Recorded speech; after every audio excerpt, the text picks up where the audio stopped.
Welcome back. We're talking about the current financial crisis in Pakistan. Let's get back to our panel right now, and let's go this time to Mustafa Saeed in Islamabad. And Mustafa, the Chinese Foreign Minister Wang Yi, he was in Islamabad, and this is what he had to say on the relationship between the two countries. Let's watch. CPEC has not inflicted a debt burden on Pakistan. Rather, when these projects get completed and enter into operation, they will unleash huge economic benefits, and these will create considerable returns to the Pakistani economy. So, Mustafa, this goes to what Shuja Nawaz was telling us a moment ago, that we've seen the beginnings of the CPEC project being implemented, but it's got a long way to go. It's going to extend over the next few years. So what do you make of those reassurances coming from the Chinese foreign minister? Well, I think he's talking on facts because, firstly, to date, there's $16 billion which have already been invested in the China-Pakistan Economic Corridor since 2013. So out of the total $62 billion, which is a lot of money for a country like Pakistan, which has never seen such a mega influx of investment from any country in recent history. Secondly, I think when you talk about the early harvest projects, and the energy projects, which is the lion's share of CPEC, $35 billion, you have to understand that the equity component, which is about 15 to 20%, and the 80% debt component, which is from banks, which is borrowed, are both undertaken by the Chinese investors. So the debt or the equity are not being contributed by the Pakistani side or the Pakistani government. So the $35 billion of energy investment, which was a very important stimulus for growth, and we had an energy crisis in the past, which has been resolved, were all brought by Chinese investors. All that the government of Pakistan did to incentivize this investment was to give them a sovereign guarantee that we will purchase this electricity and power which you are producing for the next 25 years via a power purchase agreement. So I agree with the Chinese foreign minister that the majority of the debt that we talk about in Pakistan is linked to multilateral institutions like IMF, and also we've had a circular debt problem for the past many years which predates CPEC. So to link the burdening of debt with the CPEC, I think is not accurate, and I think it's not fair. And I think when we talk about debt, if we talk about the debt trap, I believe that is linked to overall a broader propaganda campaign that we are seeing against China and Chinese investment and against BRI, if I may say so. And it's very interesting because I downloaded an article today done by John Hopkins professor and students of John Hopkins, and it's called, and it was published on April 12th in the Washington Post, US Politicians Get China and Africa All Wrong. And these group of students and professors from John Hopkins went to Africa and conducted a 3-year study of whether the reports of Chinese taking over resources, Chinese companies using their own workers from China and not employing locals, of Chinese putting these lesser developed countries in debt traps and exploiting their vulnerability, and they debunked and deconstructed all of these myths one by one. So I think we have to clear our perspective and see that this campaign to sort of demonize China as a colonial power, whereas it's a country which is emerging via soft power and without any military might, and it hasn't invaded multiple countries as it comes forward as a big economic reality. I think we have to keep that in mind, and we have to look at the facts and separate facts from fiction. Okay. Jonah, the United States relationship with Pakistan, I mean, it seems to be fraught with all kinds of risks for both sides. But would it be fair to say that both sides need each other? Yes, the U.S. and Pakistan do need each other, perhaps less so than they have in the past. But I think it also would be good to expand the aperture a little bit and look at what Pakistan gets from the U.S., from China, from other donors, and what it gives.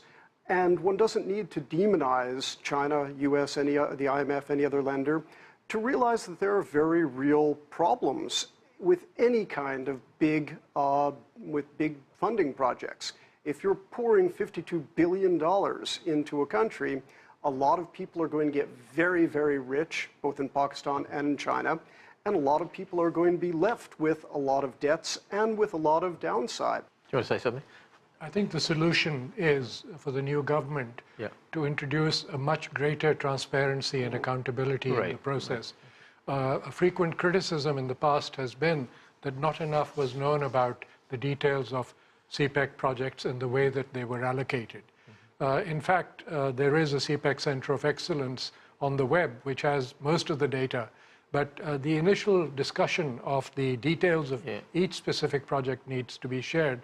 And I think Pakistan needs to also make clear that CPEC is not this huge monster that's going to engulf Pakistan, which is the way it's being portrayed, particularly in the West. It's a very small proportion of what Pakistan needs, but it's a very important proportion. It will create at the most about 400,000 jobs, whereas every year Pakistan needs 1 million new jobs. That's right. And so this is not the be-all, end-all, and there should be a realistic expectation about CPEC. What it will do is provide Pakistan the foundation to increase its exports, to increase its growth, to be able to repay its debts at a much faster click, and then to be able to negotiate with the international financial institutions to get a good deal, to get the additional monies that will allow it to put much more runs on the board. Right.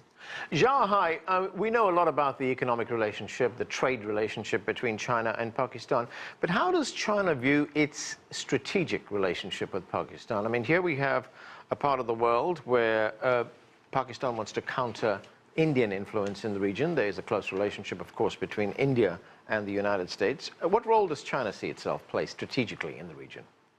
Yeah, I have 2 points to make. Number one, I think it's very important to think about not only, on the one hand, China really want to help leveraging the young population and resources of Pakistan to help Pakistan develop its economy. But on the other hand, China is not really altruistic in this respect. China also wants to develop its western part of the country. So the CPEC is actually related to the bigger project in China developing the West, and particularly in the Xinjiang region, so that China can have a better and stabilized region. So I think that's, overall, we have to consider the connection between the two. On the other hand, I don't think the BRI project overall and the flagship project CPEC is particularly designed to somehow contain India or to press down India to prevent India from developing. Just like in many ways, China may misinterpret some of the messages coming from the West, which is not really containment. So I think in many ways, we have to improve communications with India, with other countries in the region. At the same time, after the initial stage of CPEC, Pakistan and China both can expand the project and include third parties into many of the projects. For instance, now you have Russia or Saudi Arabia or other countries, Sri Lanka, interested in investing in Pakistan, and also European countries. So I think Pakistan can open its doors, improving its transparency and improving the efficiency of the process to include more foreign investment into Pakistan. And that will greatly improve Pakistan's economic stance and resolve its debt problem in the long run. John, there was a newspaper commentary in a Pakistan newspaper, the newspaper Dawn, and the commentator said, one of the things he said was, and I'm quoting here, Washington's demand for unquestionable compliance is unacceptable to Pakistan. What does the U.S. want from Pakistan? I think that the U.S. government, both the present one and, in fairness, the past two, have often had unrealistic expectations. The U.S. has demanded more from Pakistan than it would be reasonable to expect Pakistan to provide. On the other side of the equation, Pakistan has provided much less than would be reasonable to expect. I think that what the U.S. wants Pakistan to provide right now, at least at the government level, is a full-fledged assault on the Haqqani network, on the Quetta Shura Taliban, on various other groups that the government of Pakistan sees as perhaps friends, or at best, people that it would not like to permanently alienate because it has to live with them. And the U.S., if it wants Pakistan to take such a tremendously difficult step, would have to offer more than it is politically realistic for the U.S. to offer. What's the way out of this? The way out of this is for the U.S. to expect less from Pakistan, Pakistan to deliver perhaps more than it has been delivering for its own sake, not because the U.S. is demanding it, but because some of the U.S. demands about cracking down on some very violent and dangerous groups are ones that really are in the interests of the Pakistani people themselves, particularly groups like Lashkar-e-Taiba, Jaish-e-Mohammed, and others that are not necessarily at the top of the U.S. demand list. What do you make of that, Shuja?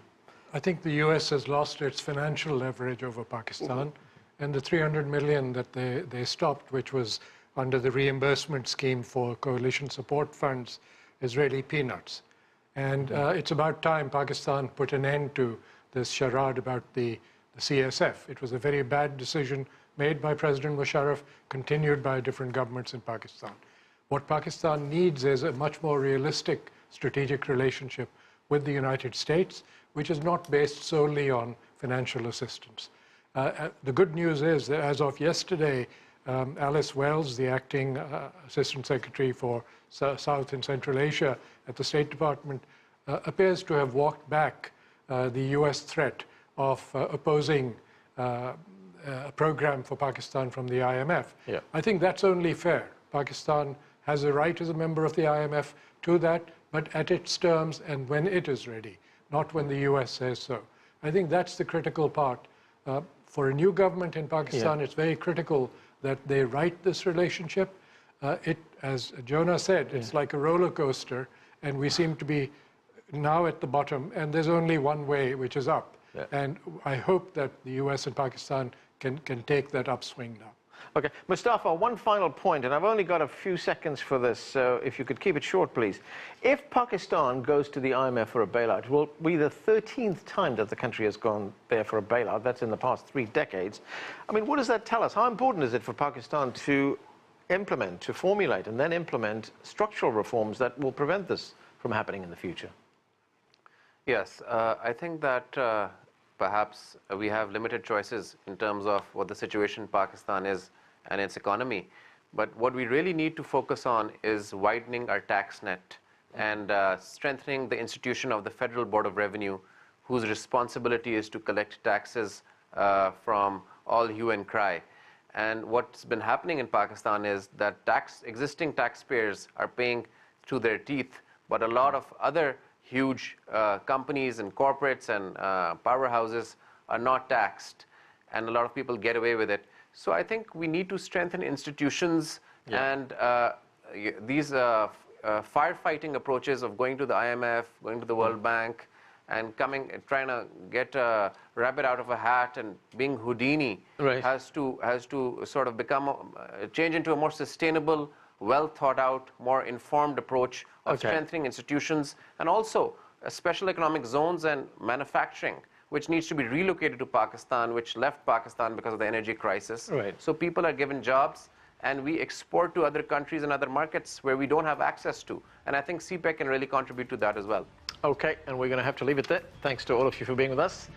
That's it for this edition of The Heat. I'm Anand Naidu in Washington, D.C. Thanks for being with us.